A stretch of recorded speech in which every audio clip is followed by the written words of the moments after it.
Bitcoin is going through the roof right now, and guess what, guys? It's not too late to get in. So guys, in today's video, I'm going to be showing you guys the signs you guys need to be looking for to know that Bitcoin is going to continue to push up and where the next best entry point will be. And I'm going to do it from a price action perspective. It's not nothing to do with what's going on in the economy. This is all looking at price action alone. One way to know that Bitcoin is bullish is that it's making expansions higher, having some kind of accumulation or retracement phase, and then expanding higher again. So when price is expanding, once it's done expanding above a high, it would either go sideways or retrace. Bitcoin made an expansion from these lows down here all the way to these highs. Once it gets past the high, it's either going to accumulate, but the agenda behind the accumulation and the agenda behind the retracement is technically the same thing. What I mean by that is this: price is going to accumulate. You're going to be seeing either accumulation like this, or you're going to see some kind of retracement like this, something like this. Price accumulating and price retracing. These are the signs you need to look out for. You need to look out for price accumulating and price retracing. And let's quickly break down what's going on here. And then we're going to break down what's going on here. And these two things will let you know that Bitcoin is going to continuously be bullish. We're going to look at a different time frame than this to know how we can use the same information to identify high probability areas of interest. When price is accumulating going sideways, what do you think is happening right now? Price is producing liquidity on both sides. All liquidity is money on both sides. So when it's going sideways, we know that people are going to be putting their stop losses in this area up here. So I'm just going to go ahead and put a money sign on here. So we know price is producing money on the top side because, you know, people like to sell from resistance levels and stuff like that, right? And when price is bouncing around, it's also producing money on the bottom side. In other words, it's accumulating orders on both sides. So that means there's going to be liquidity to run on the top side and on the bottom side.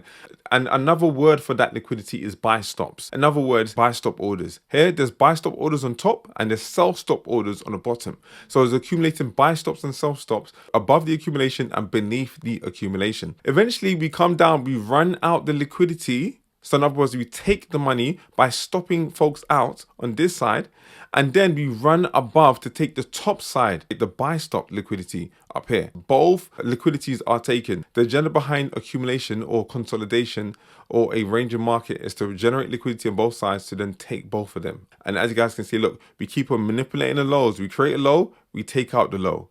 We create a low, we take out the low. So in other words, we're constantly creating money and taking it out down here, and at the same time accumulating orders on the top side, accumulating liquidity on the top side, and then running that money out, eventually giving them no chance. Okay, because obviously they're going to think if price runs up here, they're going to sell again, and look at this large candlestick takes out that money. So that's the first thing you want to see. You want to see price expanding and accumulating. What you also want to see, a second sign, is price expanding and retracing. And so in other words, this is my purple shaded area. The agenda behind this is to generate liquidity to run it later. That sounds similar to what's going on with accumulation. Instead of going sideways, it drops. And look at this. We have a large candlestick to run out that liquidity, and then little small candlesticks.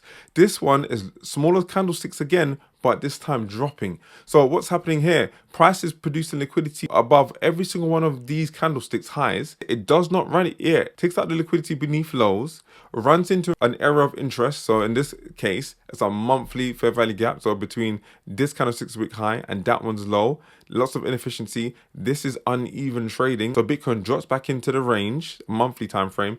I have it more specific. I believe I have it down to the weekly time frame, but we'll come to that in a minute. Drops into the range, provides that sell side because only buy side is offered here. Between this candlestick here and that one, no sell side was offered, and so we eventually offer sell side with all of this, and then we start to expand again to run the liquidity that they had generated above these highs. Price is drawn towards the money, so if the money's on the top side, once they got done with the bottom side, it will go to that liquidity, to that opposing liquidity. These are two signs you want to look for in a bullish environment. Let's really drop down to the weekly time frame. Bitcoin has dropped, like I said, into a weekly fair value gap. And obviously we've refined that monthly, because that monthly fair value gap was pretty huge, but we've refined it to the weekly time frame. And you guys can see, look, we dropped into the weekly time frame. Price is not going anywhere. Another sign to look out for is this: large buy candles.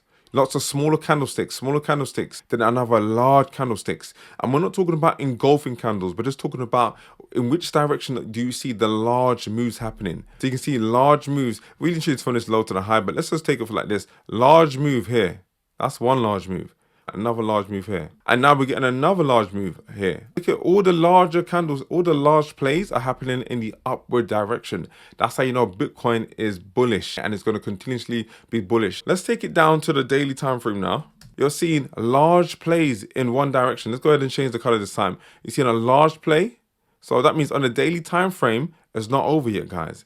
Daily, I know there's colors all over the place. In fact, let's go ahead and delete some of this now. Let's go ahead and delete this one because you guys know what that is. We're seeing a large play here. We're seeing another large play here.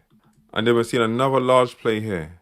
Look at that. Another large play right up in here. Once again, Bitcoin is going higher. Not only that, what else are you guys seeing on a daily time frame? The daily time frame is saying this. We're seeing accumulation. So you're seeing accumulation, so going sideways, price being generating liquidity on both sides, and then we eventually run higher. Another accumulation. Once again, generate liquidity on both sides, and then eventually running higher. So what can you expect now? So now we are at all-time highs, and like I said, it is not over yet. Bitcoin isn't showing any signs of reversal. Technically, you would need to, in this scenario, you would need to wait for price to trade beneath these lows in order to be thinking bearish and maybe potentially a larger retracement down into these lows. But for now, what I would do if I was you, I would go ahead and utilize this fair value gap in here. There's a fair value gap right in here. From this low to that high, I'm extending it out to the right. This is a fair value gap. So this would be the next best place to buy Bitcoin. And so some people are going to be looking to buy Bitcoin up here. And of course, Bitcoin is going to still continue to rise. However, you might not get the best price. But what you want to do is if you want to get the best price and get the best scenario in this situation here, you want to be looking to buy Bitcoin within this fair value gap over here, where there's only a buy candle passing through this range, no sell candle. This is where there's inefficiencies in trading. And so hence why this is why Bitcoin needs to tap into this, offer that sell side, offer that even trading, and then look to go higher. Utilize the fair value gap. Price likes to come in, clean up these inefficiencies in trading, and then continue its business, continue going in the direction it wants to go. And so this is where you would want to buy Bitcoin from. This daily fair value gap, and it's on a daily time frame. It's a very strong time frame, guys. I personally use and recommend Kraken for buying Bitcoin and all the other cryptos. They are one of the most secure and reputable exchanges out there, with a great user-friendly platform that's good for beginners and advanced traders. So if you want to get involved with buying crypto, use my affiliate link in the description. It's a great way to kickstart your crypto journey with a reliable partner. This is how you understand advanced market structure. We went from the monthly to the daily time frame, and we can utilize. We don't even need to go to the 1 minute time frame because we're not trying to do that 1 minute time frame stuff. Bitcoin's way too volatile for that 1 minute time frame. You need to be looking at the high time frames, the bigger plays, and going off what the daily time frame is saying. So this is the next best opportunity. So no panicking, no stressing. For me, if there's a close beneath this fair value gap, I'm going to be sitting on my thumbs and waiting to see what happens. Because Bitcoin is showing no signs of being bearish, you have to keep staying in line with where price is going.